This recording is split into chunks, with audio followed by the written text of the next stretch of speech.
Alright, y'all, welcome back to the Y'all Sports Pass Podcast West. I'm your host, Eve, and tonight, Week 5 recap, Week 6 preview. Obviously, very huge week. There's a lot of rivalry games. So it started. At first, before we get on to the recap and previews, I do apologize for not making a Tennessee video. I was very busy, all kinds of stuff, and I can do a recap of the game. It is UAB.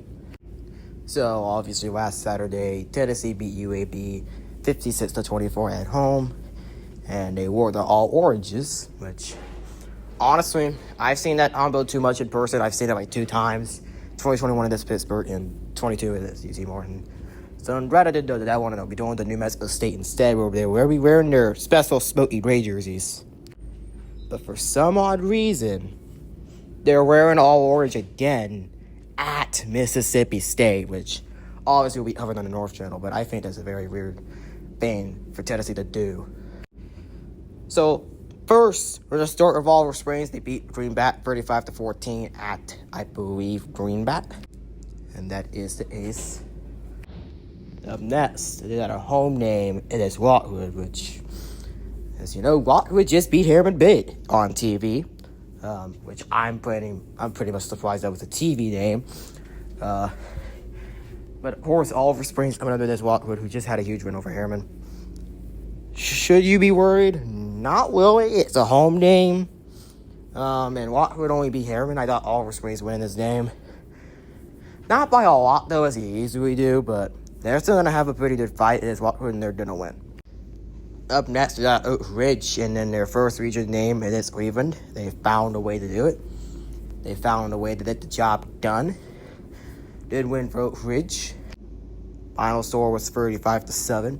And then now, they got their tough travel game, and it's Bradley Central, which, traveling to Chattanooga, Southern Oak Ridge never usually does that. He usually does up to Anderson County 5-6 years back, but this is something different for Oak Ridge. Being a region name, and it's Bradley Central and all that stuff having to travel. And Bradley Central is a pretty good team again after a while.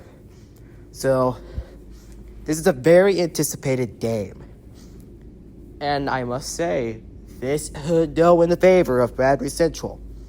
But I see Oak Ridge's talent. So I have Oak Ridge winning this game, just barely. It's going to be a battle. Up next, we got West. They finally did it. They finally won a football game this season. They beat Campbell County 48-7. Huge achievement for West. Don't win in the halls, which I will not cover this week. That will done in the North Channel. So that's all I have to say for West. Next up, we got Alcoa. Huge win. They almost scored 70 on Union County. So no surprise there that Alcoa would win that game. They got to travel to Fulton, so that game will also not be covered on the West Channel as well. Will be covered on the North Channel. So tune into them for that. Up next, we're going to talk about those big 6A Region 2 games that we had last week as well. Containing all the teams from the West Channel that are in 6A Region 2.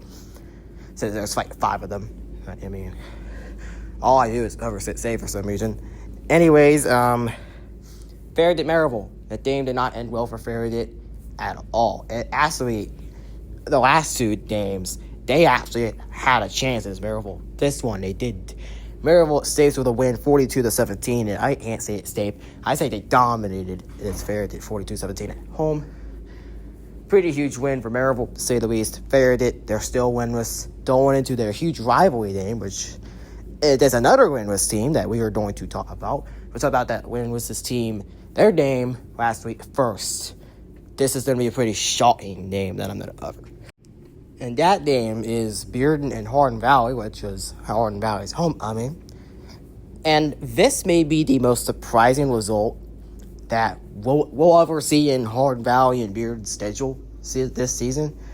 Hardin Valley 24, Bearden 7. Hardin Valley's first win against Bearden since 2018. And Hardin Valley's first region win since 2020, which is very big for them. They now have a momentum. Something that you don't usually see out of Hardin Valley ever since they went 3-0 2 years back at its non-region opponents. And as for Bearden, they're still winless. They're still looking for a win. And to say that was their only winnable game, I was dead wrong on that, as they got another one. And it's their rivals. I'm going to talk about the winners first. And no, this is not Game of the Week. Even though both teams won last week. I mean, why would I put Maryville and Horn Valley as Game of the Week? As I think we all know of the result of this game. Maryville is way more talented. This is not a Horn Valley Bearden type matchup where Horn Valley will somehow pull this off. No, I think Maryville... Now, I don't think they're going to score 50-plus points. I think they're going to score, like, high 30s, low 40s, like they did against Farragut. They're probably going to win by, like, 30 points anyways. I see Maryville winning this game due to their talent. Horn Valley still has a lot of stuff to prove. They just beat a winless Bearden team, who's still looking for their first win. And that game would be their rivals. Battle Instant Pipe, Farragut Bearden. It's on TV. Perfect candidate for Game of the Week. And obviously, huge name. Both teams are winless, looking for their first win of the season. And we've seen stuff like this before. 2020 Horn Valley Bearden, where both teams, I believe, were winless. And it was at home on a TV game. And I think this could be a game that Bearden could win. Farragut, they've played teams before. So did Bearden. But I say that loss to Horn Valley might give Farragut a bit of the advantage. However, no bias. I think Bearden just has that team to beat Farragut just barely. And I'd say they do. But it will probably be the lowest scoring game that I'm probably going to cover this week. I say the final score will be 7-6 Bearden. Bearden wins by 1 point, and Farragut only scores 2 field goals. So, that's what I think is going to happen. And I may be dead wrong. It might be the highest scoring game in the history of both teams. So, we'll see what happens. Up next, we're going to talk about Carnes. I'm going to, after a huge loss to Powell, I believe the score is 49-3. And that was no surprise there. I think Powell was the better team overall. And had the better team, to say the least. Carnes hosted, but wasn't really enough. And, of course, I'm going to up at this William Blount, who now has a strong team. And to say the least, I don't know. William Blount started 3-0, then they lost to Powell. And this was covered on the North Channel. I'm going to say this here. William Blount did lose to Halls last week, 38-24. But I won't go into much detail because that was covered on the North Channel. So William Blount is going downhill a bit, but they still have about 3 wins. Pretty major for William Blount, but they have to win region games. And this is one of them. And I say William Blount actually can get this done. I say William Blount has a more talented team, a more talented offense, and how Powell did his Carnes. So I thought William Blount win this game. And I'd say we end off with another surprise in that South Doyle. They're playing this Union County this week.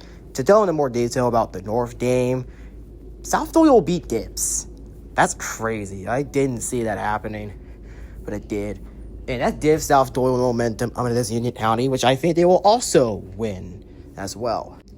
Especially if it's a home game for South Doyle, because with that momentum, they're going to keep using it to beat teams. So I think South Doyle will beat Union County, and they're heading back to the right track. Anyways, this is the All Sports Podcast West. Make sure to like and subscribe to the channel, and also subscribe to the North channel. It will also really help us out. And I promise I will not miss another Tennessee video ever again. I'll cover them next week. And yeah, your host, Youth, signing out.